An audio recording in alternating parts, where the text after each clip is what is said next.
Bienvenue aux perspectives du pandémie. Ici, on interviewe des personnes de chaque coin du monde pour voir leurs perspectives et comment la pandémie leur a fait. Nous joindrons aujourd'hui, tout loin de la France, on a Norman et Emma. Bonjour. Bonjour. Comment ça va aujourd'hui? Il fait mauvais, il pleut et on est confiné, obligé de rester à la maison et c'est pas bien. Bon. Alors, est-ce que vous êtes prêts pour répondre à des questions? Oui. Ok. Alors, on va commencer avec un pas mal simple. En général, comment est-ce que ta vie quotidienne a changé à cause de cette pandémie? Alors, premièrement, on fait du télétravail. Moi, je suis en télétravail, donc je travaille depuis la maison. Donc, ça change beaucoup. Et puis, Emma ne va plus au lycée. Donc, on est confiné à la maison. Et donc, il faut s'organiser différemment. Et ne pas sortir, ne pas profiter du beau temps, ne pas profiter de la mer, de ne pas profiter d'aller faire du shopping ou des choses comme ça. C'est dur. Ne pas aller au restaurant, c'est ça le pire. Alors, qu'est-ce que vous faites pour passer le temps? Alors, déjà, on paye. Et puis, on regarde la télé. Netflix, on joue. Là, nous sommes en train de jouer au Yams. Et voilà. on cuisine. Et on cuisine aussi. Fun. Qu'est-ce que vous cuisinez? Qu'est-ce qu'on cuisine? Alors, Emma a fait la dernière fois un opéra. C'est un gâteau au chocolat et aux pralines. Non, pas. Praliné. Et il y a du café, praliné, chocolat. Donc, c'est très, très, très bon comme gâteau. Et de la brioche aussi. On fait de la brioche. Nous faisons aussi des pâtes faites maison. On fait nous-mêmes nos pâtes. La pâte à pâte. On fait nos pâtes, nos raviolis. Je me souviens de ça. Voilà. Est-ce que vous trouvez que c'était facile ou difficile de t'adapter à être à la maison tout le temps? Alors, au début, c'est facile. Les 2, 3, même la première semaine, c'est facile. Mais nous, ça fait depuis le 16 mars. Donc, ça fait 46 jours que nous sommes à la maison. Oui. Et ça devient difficile. Surtout que c'est le mois de mai. Maintenant, il va commencer à faire beau. La plage, les restaurants sur la plage. Et donc ça commence à nous manquer. Et pas de coiffeur. Donc c'est un petit peu difficile. Mais c'est la règle, donc on fait avec. Alors Norman, qu'est-ce que vous faites pour le travail? Je suis directeur financier.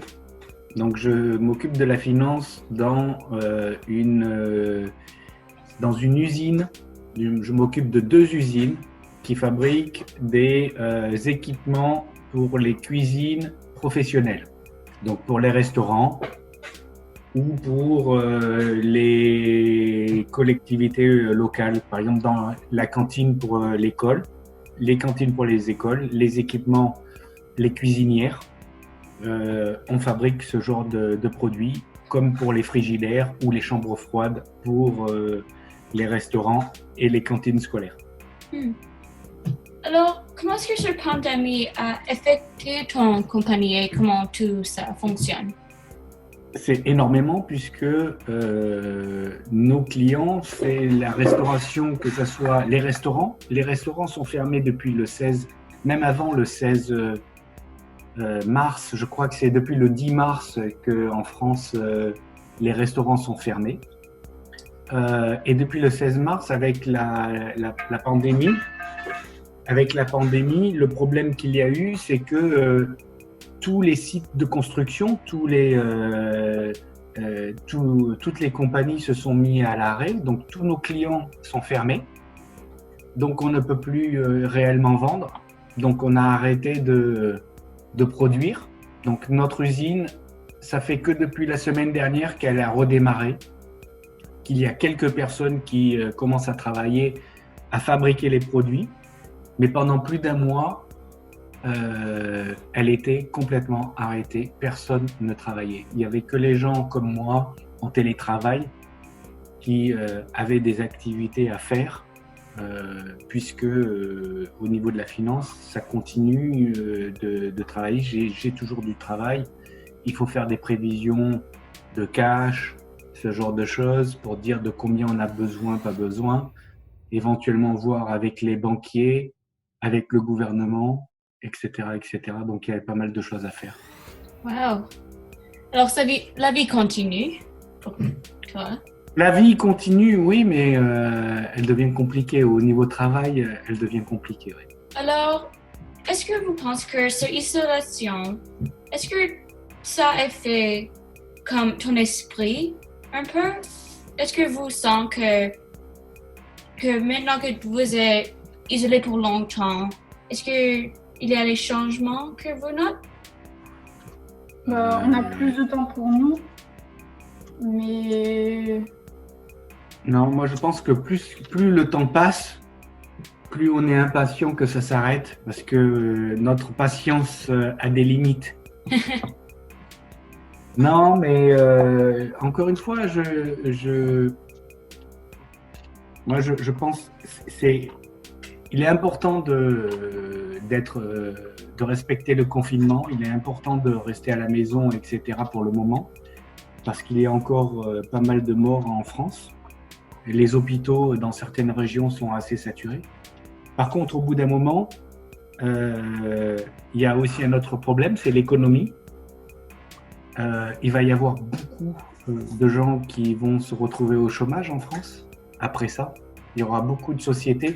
Par exemple, en France, on pense qu'il y a des études qui disent que entre 20 et 40% des restaurants ne réouvriront pas, feront faillite.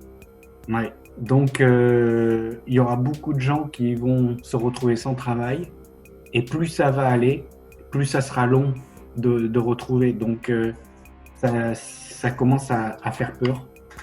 Et c'est d'ailleurs pour ça qu'en France, le 11 mai, on redémarre un petit peu. Il y a un déconfinement, ça s'arrête le 11 mai. Donc lundi prochain, pas ce lundi, mais celui d'après. Mais petit à petit. Et ça va faire du bien.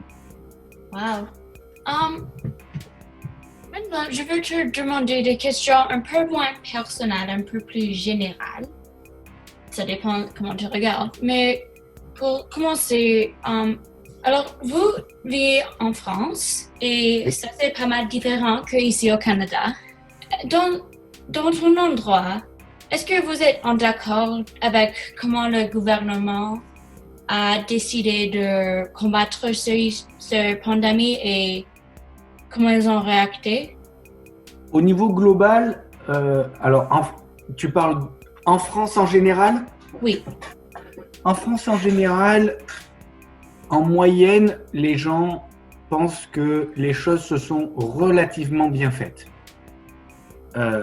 Néanmoins, on a des problèmes d'approvisionnement de masques, de gel hydroalcoolique et de respirateurs. Comme un petit peu tous les pays dans le monde, mais en France, un peu comme dans tous les pays, on pense que l'État aurait dû beaucoup mieux faire, beaucoup mieux planifier, plus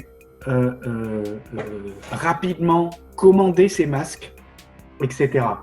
Ce qui se passe aussi, c'est que suite à la pandémie du H1N1, H1N1, on avait eu énormément de stocks de masques en France. L'État avait beaucoup stocké de masques pour la pandémie du H1N1. Et il y a beaucoup de gens qui ont critiqué les dirigeants politiques pour avoir dépensé trop d'argent pour rien, parce qu'on n'en a pas eu besoin à ce moment-là. Et suite à ça, les politiciens après ont arrêté d'acheter autant de stocks de masques. Et c'est pour ça que on n'en a pas eu beaucoup en France. Donc le problème, c'est quand on en avait trop, ils ont été mal perçus. Donc maintenant, on n'en a pas assez, ils sont mal perçus aussi. Le problème, c'est effectivement, le véritable problème, c'est qu'on reproche peut-être maintenant un petit peu à la France, et je pense que ça va être dans beaucoup de pays, d'avoir délocalisé de la production qui était stratégique pour le pays. Et de dire, et c'est ça, à mon avis, que l'on reproche le plus aux différents gouvernements, pas celui-là, mais aux différents passés et même celui-là, c'est de dire comment cela se fait qu'en France, on produise si peu de médicaments, si peu de masques, si peu de respirateurs et que tout vient de Chine ou d'Inde. Alors, connaissez-vous des gens qui ont recevoir ce virus? Est-ce qu'on connaît des gens qui ont été infectés par ce virus? Je connais, à travers le travail, je connais, oui, une personne qui a été malade de ce virus. Mais pas beaucoup. En France, il n'y a que 7% de la population qui ont été touchés pour le moment par le virus. Donc, c'est pas beaucoup. Bon. Il y a quand même beaucoup de morts. Oui. Alors, la prochaine question est un peu plus délicate. Mais au l'âge d'Internet et avec toutes les choses qu'on entend sur la nouvelle, on entend un peu à propos du racisme et la discrimination contre les personnes asiatiques, certainement chinoises. Alors, est-ce que vous avez entendu parler de ce sujet? Est-ce que tu as vu des incidents? Non, en France, on n'a pas ce problème-là en France. Vis-à-vis de la Chine, le gouvernement chinois, comment le gouvernement chinois n'a pas donné suffisamment d'informations aux autres pays ou suffisamment informé les autres pays suffisamment tôt, oui. Mais vis-à-vis des Chinois, non. Il n'y a pas en France ce problème-là avec les Chinois. Ça, c'est une bonne chose de dire, parce qu'on ne veut pas la discrimination. Non, mais effectivement, ça aurait pu faire ça, mais vis-à-vis des Chinois, en moyenne, en règle générale, les Français, ce qui s'est passé par contre, ce qui s'est passé au début de la pandémie, lorsqu'il y a eu les premiers cas en France, c'est vrai que les touristes asiatiques ou les Asiatiques, les gens avaient peur dans la rue ou dans le métro à Paris. Quand ils voyaient des Asiatiques, ils avaient peur en se disant « Ah, ils viennent de Chine parce qu'ils parlent chinois dans le métro parisien. Ils sont peut-être infectés, ils vont m'infecter. » Donc, il y avait plus de la peur qui fait une forme de discrimination. C'est vrai, hein, c'est pas parce que tu ressens que tu as un physique asiatique que de suite tu es infecté, etc. Il fallait avoir peur. Donc, mais ça, c'était au début. Maintenant, c'est pas une histoire. Il n'y a pas eu franchement de racisme en France par rapport aux Chinois. Ok. Je vais retourner les questions un peu plus légères. Au cause de cette pandémie, est-ce que vous trouvez que tu passes plus de temps comme une famille ou est-ce que tu es plus éloigné de l'un l'autre? Bah non, déjà, papa a pu rentrer de Bourges parce qu'avant, il revenait que un week-end sur 2. Et bah maintenant, il est toujours là, donc nous, avec Elliot, on le voit plus. Et vu qu'on passe toute la journée ensemble, vu qu'on peut pas aller à l'école ou au travail, on passe plus de moments ensemble. Le point positif, c'est ça, mais c'est aussi le point négatif au bout d'un moment. Et tu sais, hein, il faut être avec tes enfants 24 heures sur 24. Au bout d'un moment, t'aimes bien qu'il y ait l'école. Hein. Et alors, Emma, Ouais. Vous faites l'école sur ordi? Oui, on a des devoirs à faire. Et puis parfois, dans certaines matières, on doit rendre le travail au professeur par mail. Ou alors, de temps en temps, on a des visioconférences, donc des cours par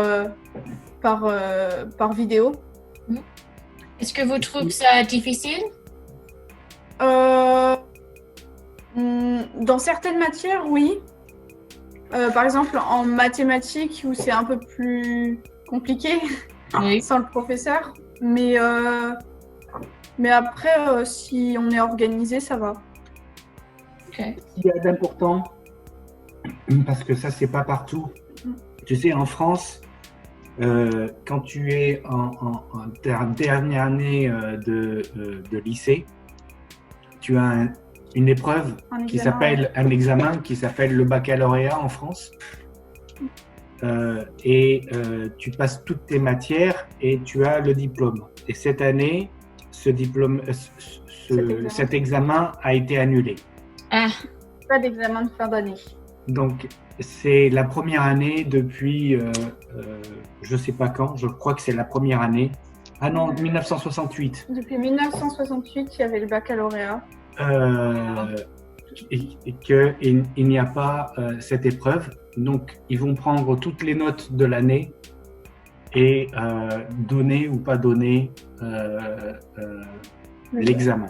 Wow. Alors, on voit toutes les choses négatives à propos de la pandémie, que oui, les personnes meurent, les personnes sont malades, on est tous attrapés dans la maison. Mais est-ce que vous voyez des positifs qui viennent de cette pandémie? La seule chose de positive que je vois sur la pandémie, mais après il va falloir voir si c'est suivi d'action, c'est que on commence à avoir des réflexions sur notre économie, notre vie, nos modèles économiques.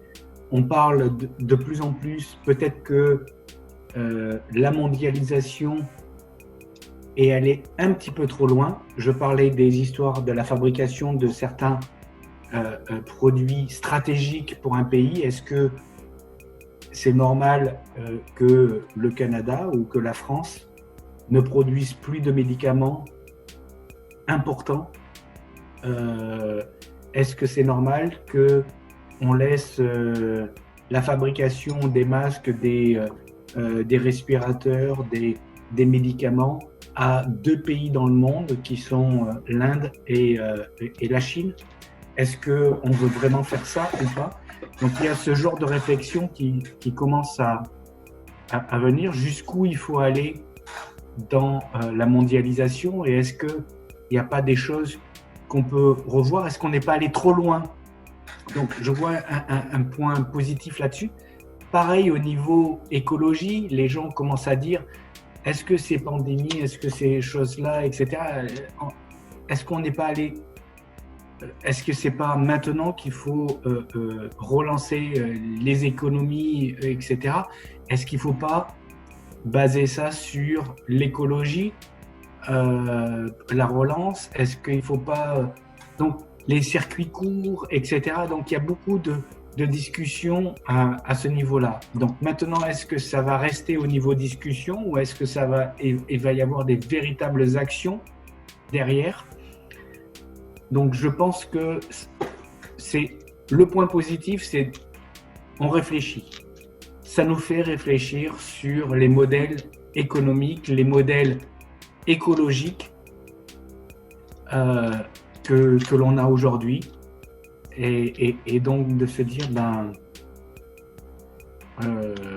finalement, remettons ça sur la table et revoyons tout ça.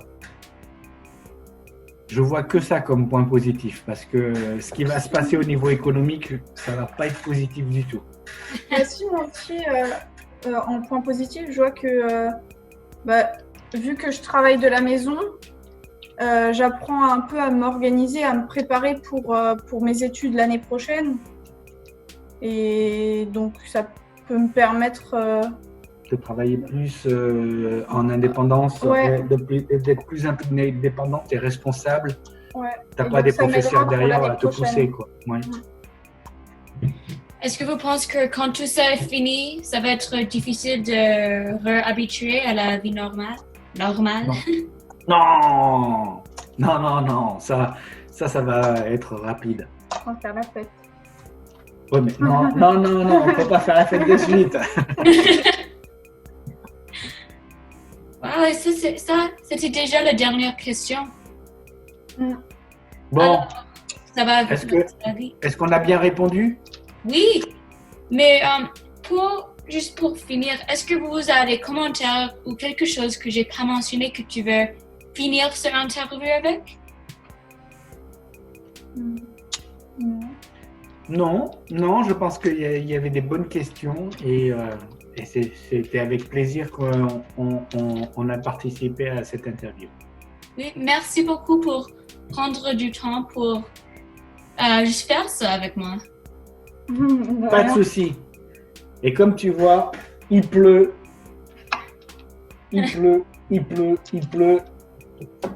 La seule chose, par contre, on va avoir des jolis jardins. Oui, Ah, ça c'est le point positif, j'ai oublié. Le point positif, on aura des très beaux jardins. Je sais que ton père aussi, il a fait beaucoup de travail avec le jardin, avec son bureau. Et nous, on aura des super tomates. Et voilà. oui. Alors, Emma, Norman, merci pour me joindre. Et à les personnes qui écoutent, merci pour écouter les perspectives du pandémie. Gardez-vous sauf, lavez les mains, prends du temps avec ta famille et on te voit au prochain. Au revoir. Au revoir.